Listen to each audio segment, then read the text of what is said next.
Made in Hollywood. Voice actors deliver the dialogue and exclamations for the characters in an animated motion picture.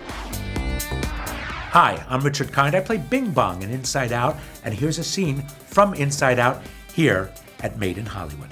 It is so great to see you again. I gotta tell you, I am such a huge fan of your work. Do you remember when you and Riley were in a band? Oh, I went to all of your concerts. Yeah, I blow a mean nose. Watching you play tag was such a treat. Two-time world champ. Did you always know that you wanted to be actors? From very young, I did. At least elementary school, with school plays and church plays and things like that. No. I originally wanted to be a dancer. I always knew I did. I didn't think I was going to. I thought I was going to be in my dad's business. And my dad's best friend said you should try acting because when you're 40, you'll kick yourself that you'll be resentful. And so I ended up as a dancer from the time I was 7 until I was like 38. What exactly are you supposed to be? You know, it's unclear. I'm mostly cotton candy, but shape-wise, I'm part cat, part elephant, part dolphin. It took a while for me to become the actor that I am today. I think my style was one thing, and then I started acting on film, and then all of a sudden I got an education of what acting on film was. And so I think as an actor I've evolved. I basically wanted to be responsible in my life, take care of myself, pay my bills, and that led me down many paths, casting, and then eventually honing a craft that I have a new career in my older years. Sadness, I have a super important job just for you. What are you doing? And there, perfect. This is the circle of sadness. Your job is to make sure that all the sadness stays inside of it. When you make that decision, I want to be an actress or an actor, what exactly do you do though? Because you can't just say, I want to do this, and then tomorrow you're acting in a movie. Well, you have to, if you're still in school, do your homework. You need good grades to get a work permit.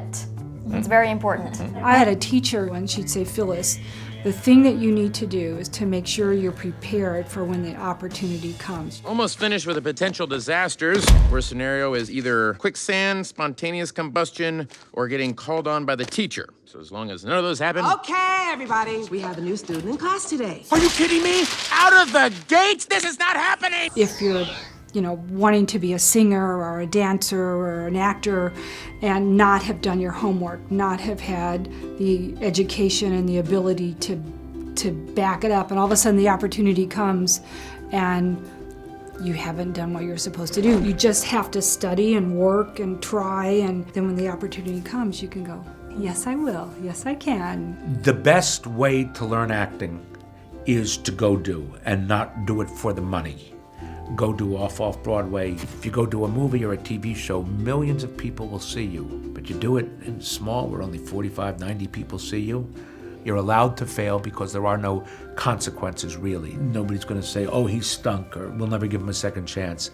So do it so that you become better. Hey, would you look at that? Very nice. Are there any specific skills that you think they need to have for voice acting? Do you have to go over the top and be over exaggerated when you say your lines? A little bit, because all that the audience gets is your voice. So you have to tell the story with just your voice. When you do a play, you're sort of here, and then you're going out to, you have to communicate to a wide area. When you're doing a movie, you want to take big emotions and then bring them in really small, and then do them for the camera, like that.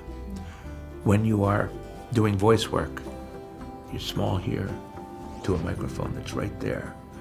And you can't be too big. The microphone picks up everything.